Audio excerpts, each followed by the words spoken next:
अस्सलाम वालेकुम students, how you fine students. आज हम बात करेंगे how the English take birth या कैसे स्टार्ट हुई है, जो भी वर्ड आप कह सकेंगे। इंग्लिश का आगाज़ कैसे हुआ, इंग्लिश स्टार्ट कैसे हुआ।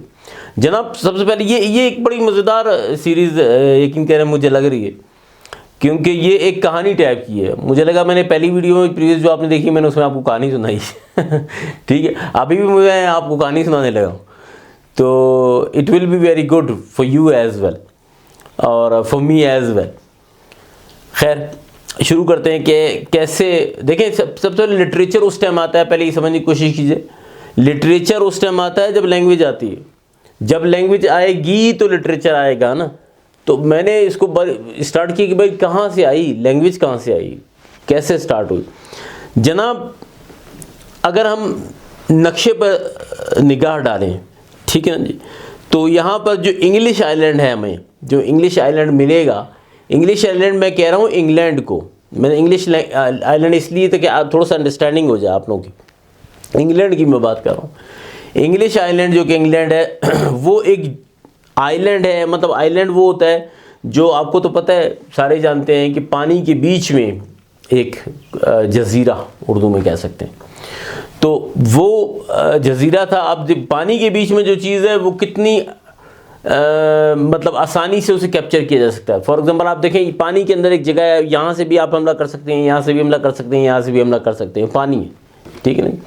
तो वो बहुत ईजी था उस पर इन्वेड करना, उस पर हमला करना। तो इन्वेडर्स काफ़ी आराम से आ सकते थे वहाँ पर हमला करने के लिए, ठीक है। अब यहाँ पर उसकी ये उसकी जोग्राफिकल लोकेशन की बात हो रही है, ठीक है ना, कि आसानी से वहाँ पर हमला हो सकता था। जो लोग वहाँ पे बसते थे, जो लोग वहाँ पे रहते थे, वो थे आपके सेल्ट्स, ठीक है। सेल्ट्स पीपल वहाँ रहते थे और वो सेल्टिश लैंग्वेज में बात करते थे। सेल्टिश उन लैंग्वेज सेल्टिश थी, ठीक है ना जी। अब चूंकि मैंने आपको बताया वो एरिया ऐसा था जो आसानी से कब्जा हो सकता था, आसानी से उस पर हमला हो सकता था। तो वहाँ पर सबसे पहले फ्रेंच आए, सॉरी फ्रेंच तो बाद में आए थे। उस सबसे पहले उस पर रोमन्स आए, उन्होंने अटैक किया, फिर फ्रेंच आए थे। उसके बाद उन्होंने इन्वेड किया, उन्होंने हमला किया वहाँ पर, ठीक है। उन्होंने अपनी गवर्नमेंट फॉर्म की वहाँ पर। लाजिम बात है जब हमला कर लिया आ गया तो वही करेंगे उसके बाद फिर। तो अब जब वो वापस जाने लगे, ठीक है, जब वो वापस जाने लगे तो वहाँ पर जो आसपास के इलाके थे वहाँ पर मुख्तलिफ कुछ जर्मैनिक ट्राइब्स रहते थे। जर्मैनिक ट्राइब्स, ठीक है, कुछ ट्राइब रहते थे मुख्तलिफ जगहों में, और उन्होंने most of the area of the continent cover किया हुआ था, ठीक है। लाजिम बात है कुछ लोग यहाँ रह रहे हैं, कुछ यहाँ रह रहे हैं मुख्तलिफ जगहों में। तो अगर देखा जाए तो उन्होंने काफ़ी एरिया को काफ़ी एरिया में रहते उन्होंने कैप्चर किया हुआ था। अब जब उनका डिपार्चर का टाइम आया रोमन्स का और वो जाने लगे, जब वो चले गए तो जो ये थे अपना जर्मैनिक ट्राइब्स थे, उन्होंने इन्वेड कर दिया वहाँ पर। इन्वेड किया, वो कहने का मकसद उन्होंने हमला कर दिया वहाँ पर। वो आके वहाँ पे काबिज हो गए, ठीक है ना जी। उन्होंने काफ़ी एरिया को ऑक्युपाइड कर लिया और उन्होंने ना सिर्फ इंग्लैंड का एरिया को ऑक्युपाइड किया बल्कि वो यूरोप, फ्रांस और स्कैंडिनेवियन है कहलाता है जी, जिसमें 3 ममालिक शामिल हैं, जिसमें स्वीडन, नॉर्वे और डेनमार्क शामिल है, ठीक है।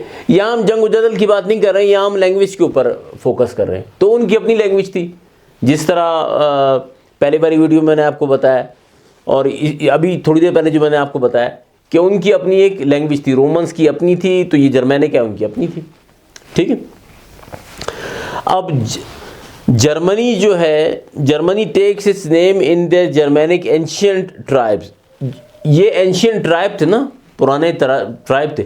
और ये इनका नाम जर्मैनिक क्यों पड़ा, इनको उस टाइम पे रोमन्स जो थे, पहले रोमन्स जो काबिज थे और उनकी हुकूमत थी, वो इन ट्राइब्स को जर्मैनिक कहा कहते थे। जो जर्मैनिक बदनाम पड़ गया, जर्मैनिक ट्राइब्स, ठीक है ना जी।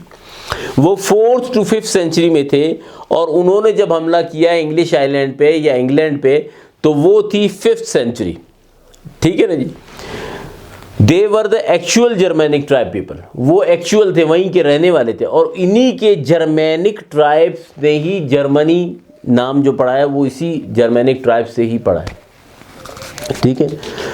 अब यहाँ पर वो एक रिवर था वहाँ पे, रिवर राइन, ठीक है, रिवर राइन, वो रिवर राइन के आसपास रहता है। आपने देखा पढ़ा होगा बुक्स में भी कि जो भी कबाइल रहते हैं वो ऐसी जगह पर रहते हैं जब अवेलेबिलिटी हो ना, जो नोमैडिक ट्राइब्स होते हैं लाजिम बात है, तो वहाँ पर अवेलेबिलिटी ऑफ वाटर थी तो वो वहाँ पर रहते थे रिवर राइन में।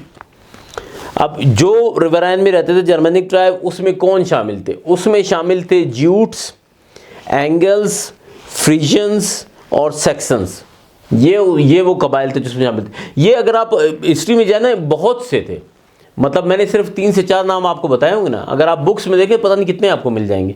तो यहाँ पर उनके नाम बताना मकसूद नहीं है, यहाँ पर जो है बात हम कर रहे हैं लैंग्वेज की, ठीक है। अब जब उन्होंने इंग्लैंड पे हमला किया 5th सेंचुरी में तो दे प्रेस द सेल्ट्स। अब मैंने आपको पहले बताया कौन रहता था जी, वो सेल्ट्स ना जो उसमें रहते थे। लाजिम बात है जो बंदे आए तो वो उसको प्रेस करेंगे, उन्होंने सेल्ट को प्रेस किया और जो इनहेबिटेंट थे इंग्लैंड के, और उन्होंने रूल करना शुरू कर दिया। लाजिम बात है जिसकी गवर्नमेंट होगी वही रूल करेगा ना।